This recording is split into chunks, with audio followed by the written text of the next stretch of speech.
નમસ્તે મિત્રો, આ ખેડૂત માર્કેટ યુટ્યુબ ચેનલમાં તમારું સ્વાગત છે। મિત્રો, રાજ્યમાં ઉત્તર પશ્ચિમ ઉત્તરના પવન ફૂંકાઈ રહ્યા છે અને બેવડી ઋતુનો અનુભવ થઈ રહ્યો છે।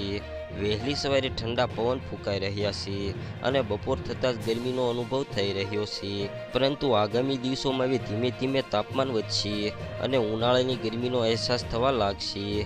જો કે માર્ચ મહિનામાં વારંવાર વેસ્ટર્ન ડિસ્ટર્બન્સ આવશે, જેની અસર વાતાવરણ અને તાપમાનમાં થશે તેવું અંબાલાલ પટેલનું અનુમાન છે। અંબાલાલ પટેલે જણાવ્યું છે કે આજથી વેસ્ટર્ન ડિસ્ટર્બન્સ આવતા દેશના ઉત્તરી પર્વતીય પ્રદેશોમાં કમોસમી વરસાદ થવાની શક્યતા છે, જેમ કે પંજાબ, હરિયાણા, રાજસ્થાનના ભાગો સુધી અસર જોવા મળશે અને ગુજરાતના ભાગોમાં ભારે પવન ફૂંકાશે। બપોરે અને સાંજના સમયે પવન ફૂંકાઈ શકે છે અને કચ્છના ભાગોમાં પણ પવનની ગતિ વધુ રહેશે। અંબાલાલ પટેલે વધુમાં જણાવ્યું છે કે 13 થી 15 માર્ચના સવારમાં ઠંડા પવન ફૂંકાશે। 14 માર્ચના ગુજરાતના વાતાવરણમાં પલટો જોવા મળશે અને વાદળો દેખાશે।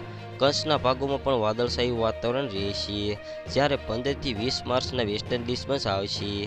આ વેસ્ટર્ન ડિસ્ટર્બન્સની અસર ગુજરાતના ભાગોમાં 18 થી 20 માર્ચના વાદળો લાવી શકે છે, જેમાં રાજ્યમાં 23 માર્ચના વાદળો આવી શકે છે અને માર્ચના અંતમાં વધુ એક વેસ્ટર્ન ડિસ્ટર્બન્સ આવે તેવી શક્યતાઓ છે। શિયાળામાં પણ વિશિષ્ટ પ્રકારનું વાતાવરણ રહ્યું છે, જેના કારણે ઠંડી ઓછી પડી છે અને કોલ્ડ વેવની આગાહી આવી નથી, પરંતુ ઉનાળામાં કાળઝાળ ગરમી પડે તેવી શક્યતાઓ છે। સામાન્ય તાપમાન કરતાં ઊંચું તાપમાન રહેવાનું અનુમાન છે। જોકે ધીમે ધીમે લઘુત્તમ અને મહત્તમ તાપમાનમાં વધારો થઈ રહ્યો છે અને 20 માર્ચથી ગરમીનો પ્રકોપ વધે તેવી આગાહી છે।